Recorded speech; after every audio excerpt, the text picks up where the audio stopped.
Selamat datang kembali dalam perkuliahan kalkulus lanjut MA2031. Kita masih akan membahas mengenai teorema integral. Saya Erik dari program studi S1 Matematika FMIPA ITB.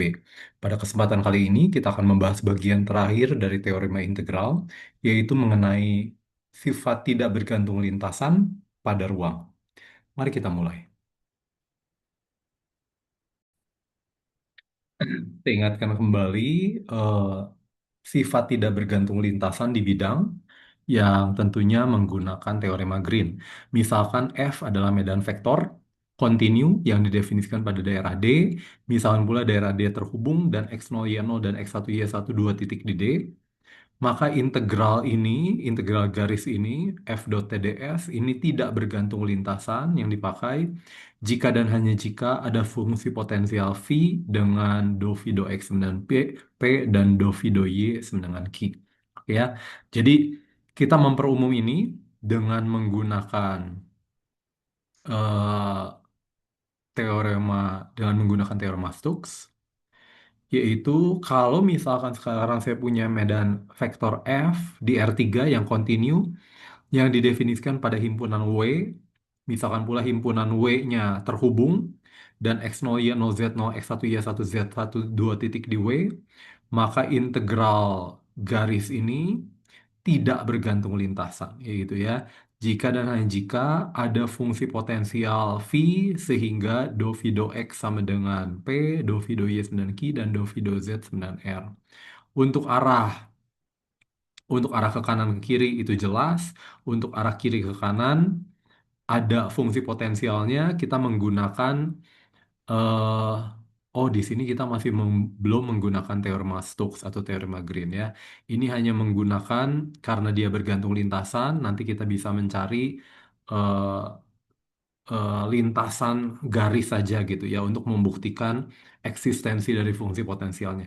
Nah, penggunaan teorema Green atau teorema Stokes gitu, teorema Green yang diperumum adalah untuk bagian yang berikutnya, yaitu bagaimana kita mencari syarat cukup agar fungsi itu bebas lintasan gitu ya.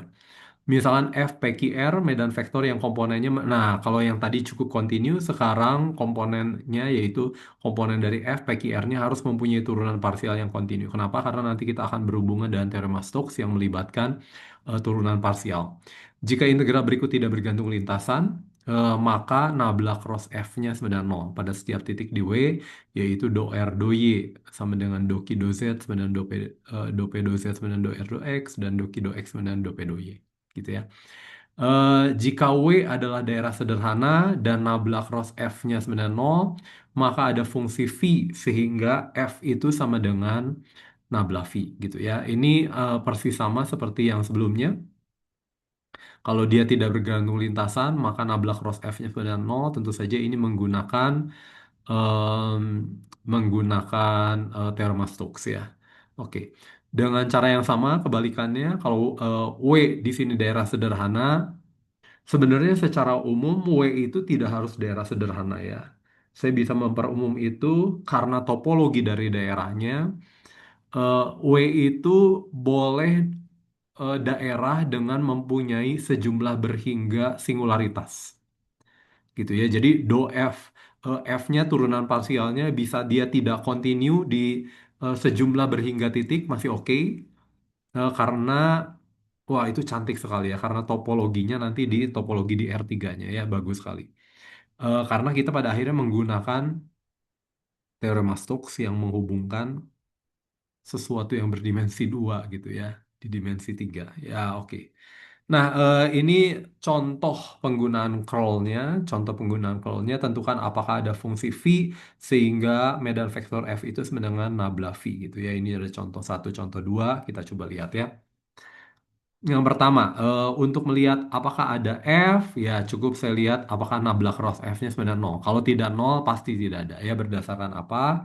Berdasarkan ini ya. Kalau ini, maka nabla cross F-nya sebenarnya 0. Kalau nabla cross F-nya tidak 0, ya pasti dia tidak bergantung lintasan.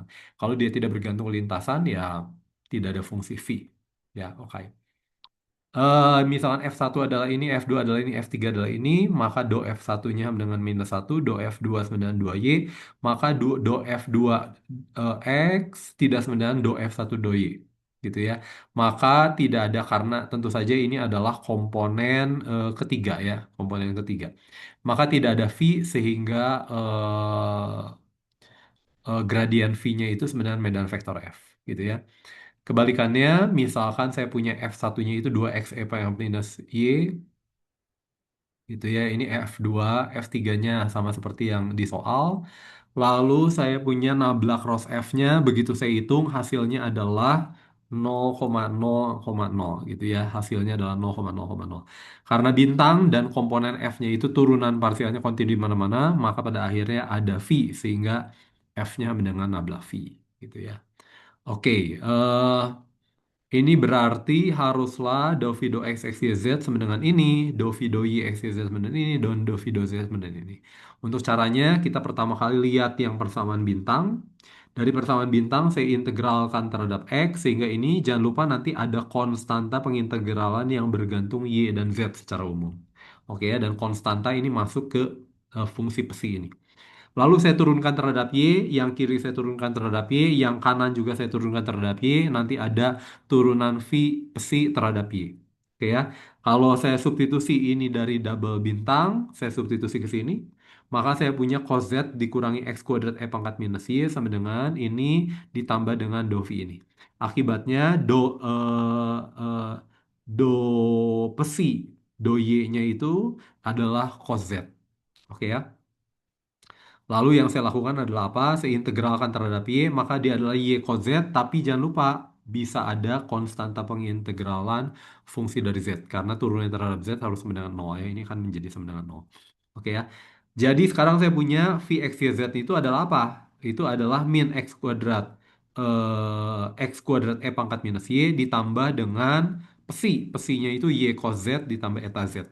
Lalu saya turunkan terhadap Z, maka saya akan menghasilkan eta aksen. Eta aksen Z sama dengan 0, maka eta Z sama dengan K.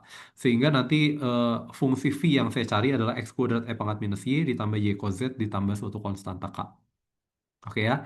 Tentu saja dengan cara yang sebelumnya kita bisa menggunakan metode kedua gitu ya. Karena tidak bergantung lintasan, maka ini akan berubah seolah-olah menjadi ini ya, integral. Nanti ini berubah menjadi integral nabla V gitu. Integral, maaf, integral dV. Integral dV, maka ini kemudian Vx y z dikurangi suatu konstan. Ya oke, saya anggap sekarang Vx y z aja. Termasuk ada konstannya di sana. Jadi Vx y z sama dengan integral dari f dot TdS, tentu saja ini berubah menjadi dV ya nantinya. Oke ya. Tapi sekarang saya hitung lewat integral lintasannya. Integral lintasannya garis saja. Kalau kamu lihat yang komponen pertama ini eh, ini dari x0 y0 z0 ke x y z. Caranya gimana? Pertama x0 y0 z0 ke gitu ya, y0 z0 nya fix, x-nya yang berubah. Dan cara yang sama, jadi kalau Y0-nya fix, maka DY-nya hilang ya, DZ-nya juga hilang. Dan cara yang sama, nanti saya lanjutkan dari X, Y0, Z0 ke X, Y, Z0. Dalam hal ini, Z0-nya yang fix. Artinya, DZ-nya nanti hilang, nanti ada DX-nya juga hilang karena X-nya tetap, nanti cuma ada DY-nya saja gitu ya. Jalan dari Y0 sampai Y. Dengan cara yang sama yang ketiga, itu menjadi X, Y, Z0 ke ini, X, Y-nya fix, Z0-nya berubah. Nah, ini kalau kamu coba lihat dengan menggunakan parameterisasi, tentunya ini menjadi hanya tinggal komponen pertama, gitu ya, karena DY dan DZ-nya hilang. Komponen pertama itu apa? 2X, E pangkat minus Y. Jadi 2X, X-nya saya ganti T, E pangkat minus Y-nya Y0, DT gitu ya, supaya tidak tabrakan kalau DX, tapi atasnya X juga jadi aneh. Jadi nanti saya dapatkan dari sini adalah apa, lalu kamu nanti dapatkan dari sini adalah apa, nanti totalnya adalah ini. Nanti kamu bisa cari sendiri. Saya pikir tidak masalah ya. Ini kok perumuman dari metode kedua yang pernah dibahas di bab sebelumnya. Ya, saya pikir itu tidak masalah. Nah, jadi teorema ini itu mengatakan apa gitu ya? Teorema ini mengatakan apa?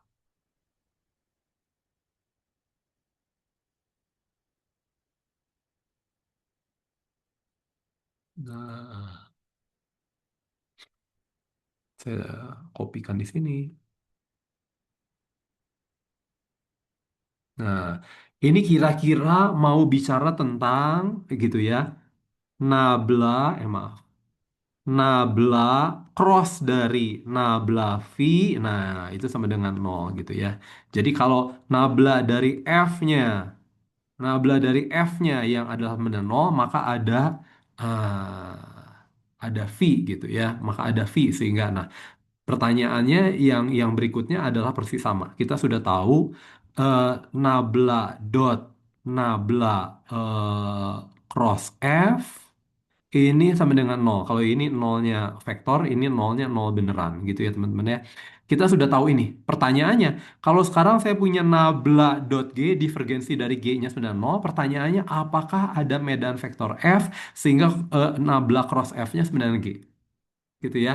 Dan itu dijawab di teorema yang berikutnya, yaitu misalkan F itu fungsi PQR adalah medan vektor di R3 yang komponennya mempunyai turunan parsial yang kontinu di bola W. Nah, di bola W ini dia harus turunan parsial kontinu itu di seluruhnya ya. Dengan kata lain, ini ngomongin daerah sederhana. W-nya itu harus daerah sederhana. Tidak boleh ada titik singular gitu ya. Jika divergensi dari F-nya sebenarnya nol, maka ada medan vektor G sehingga nabla cross G sebenarnya F.